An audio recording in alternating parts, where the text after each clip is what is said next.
নমস্কার বন্ধুরা, ঝুমার এসেলে চলে এসেছি আজকে আরও অন্য একটি রেসিপি নিয়ে। সকলকে স্বাগত জানিয়ে আজকের রেসিপিটি শুরু করব। আজকের রেসিপি হচ্ছে ফিশ ললিপপ। চলুন তাহলে দেখে নিন কিভাবে বানালাম আমি এই রেসিপিটি। আশা করব সকলের ভালো লাগবে, আর ভালো লাগলে অবশ্যই বাড়িতে একবার ট্রাই করে দেখবেন। রেসিপিটি করার জন্য আমি নিয়ে নিয়েছি একটা ফলুই মাছ। প্রথমে মাছটাকে ভালোভাবে কেটে ধুয়ে বেছে নিয়েছি। এবার এই কাঁচা অবস্থাতেই মাছটাকে ভালোভাবে শিলে থেতো করতে হবে। থেতো করতে করতে দেখবেন এর মধ্যে থেকে মাছগুলো বেরিয়ে এসেছে এবং ছাল থেকে মাছগুলো আলাদা হয়ে যাবে। আর কাঁটাটা নিজে থেকেই, যে সমস্ত কাঁটা রয়েছে মাছটার, সেই কাঁটাগুলো নিজে থেকেই বেরিয়ে আসবে। এবার ছালটাকে ছাড়িয়ে নেব আর মাছটা ওখান থেকে বার করে নেব চামচ দিয়ে কাচিয়ে।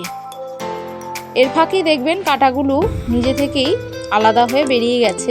এমন এক একটা মাছ আছে যেই মাছটার শুধু একটা নাম হয় না, তাকে হয়তো আমি এক নামে চিনি, আপনারা আরেক নামে। তো বন্ধুরা, আপনারা এই মাছটাকে কী নামে জানেন অবশ্যই কমেন্ট করে জানাবেন। মাছের সঙ্গে আমার যে সমস্ত উপকরণগুলো লাগবে, পরিমাণ মতন হলুদ, জিরে গুঁড়ো, ধনে গুঁড়ো, লঙ্কা গুঁড়ো, চিনি, আর মাছ তো আছেই।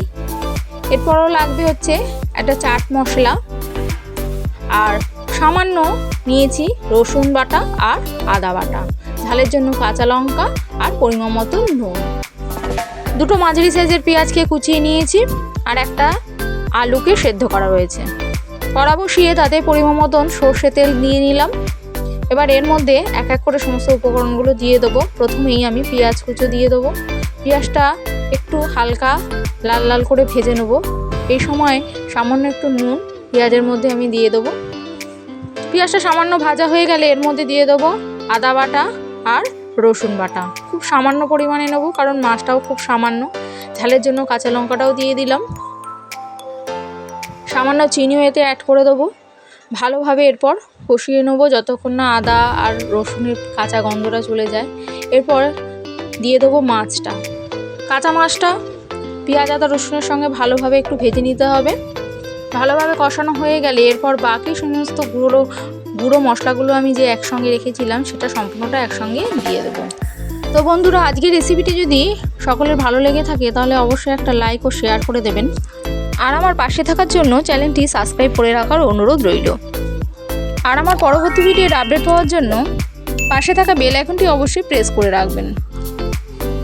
মশলার সঙ্গে মাছটা আমার ভালোভাবে কষে গেছে। এরপর এর মধ্যে দিয়ে দেবো একটা আলু সেদ্ধ এবং এটাকে ভালোভাবে এর সঙ্গে মিশিয়ে কষিয়ে নেব।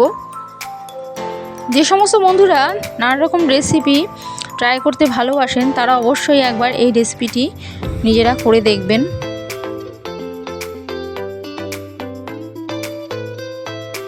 সবটা ভালোভাবে কষানো হয়ে গেছে। এরপর খানিকক্ষণ এটা ঠান্ডা করে নিলাম।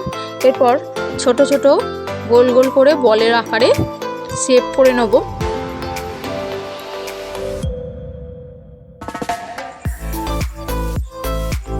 এরপর দুটো আলাদা পাত্র নিয়ে নিয়েছি। তার মধ্যে একটা জায়গায় আমি 2-3 চামচ মতন কর্নফ্লাওয়ার নিয়ে নিলাম। এটা ভালোভাবে আগে জল দিয়ে একটু ঘন ঘন করে গুলে নেব।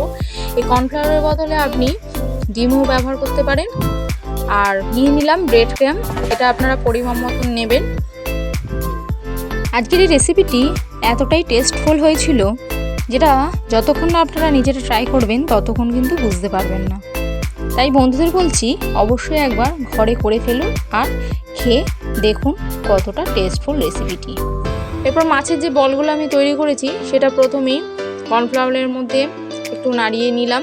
তারপর ব্রেড ক্রাম্বের মধ্যে দিয়ে দিলাম। এইভাবে আবার কর্নফ্লাওয়ারের মধ্যে দিয়ে আবার ব্রেড ক্রাম্বের মধ্যে এরকমভাবে ডবল কোট আমি এর মধ্যে করে নিলাম।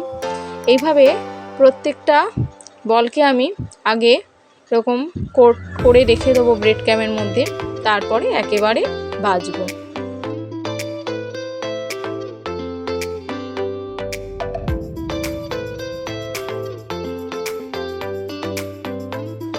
সবকটা মাছের বলগুলোতে আমার কোট করা হয়ে গেছে ব্রেড ক্রাম্বের। পরিমাণ মতন সর্ষে তেল দিয়ে দিলাম। একটু বেশি করেই তেল দিতে হবে কারণ এটা ডিপ ফ্রাই হবে। এরপর বলগুলো তেলের মধ্যে দিয়ে দিলাম। গ্যাসের ফ্লেমটা আমি হাইতে রেখেই ভাজবো, কারণ ভেতরে তো আমার মশলাগুলো সব তৈরি করাই আছে, শুধু উপরটুকু আস্তরণটুকু ভাজবে। আমার এইভাবে লাল লাল করে আমার ভাজা হয়ে গেছে। এবার এটাকে তেল ঝরিয়ে সবকটাকে তুলে নেব। তো আজকে আমার এই ফিশ ললিপপ রেসিপিটি কমপ্লিট হয়ে গেল। তো আজকের এই রেসিপিটি সকলের কেমন লাগলো তা অবশ্যই কমেন্ট করে জানাবেন। ভালো লাগলে একটা লাইক ও শেয়ার করে দেবেন। আর আমার চ্যানেলে নতুন বন্ধুদের চ্যানেলটি সাবস্ক্রাইব করে রাখার অনুরোধ রইল। পাশে থাকা বেল আইকনটি অবশ্যই প্রেস করে দেবেন, তাহলে আমার পরবর্তী ভিডিওর আপডেট আপনারা নোটিফিকেশনের মাধ্যমে পেয়ে যাবেন। তো যে সকল বন্ধুরা আমার এই ভিডিওটি সম্পূর্ণ দেখলেন তাদের সকলকে অনেক অনেক ধন্যবাদ। সবশেষে বলবো নমস্কার বন্ধু, সুস্থ থাকুন, ভালো থাকুন।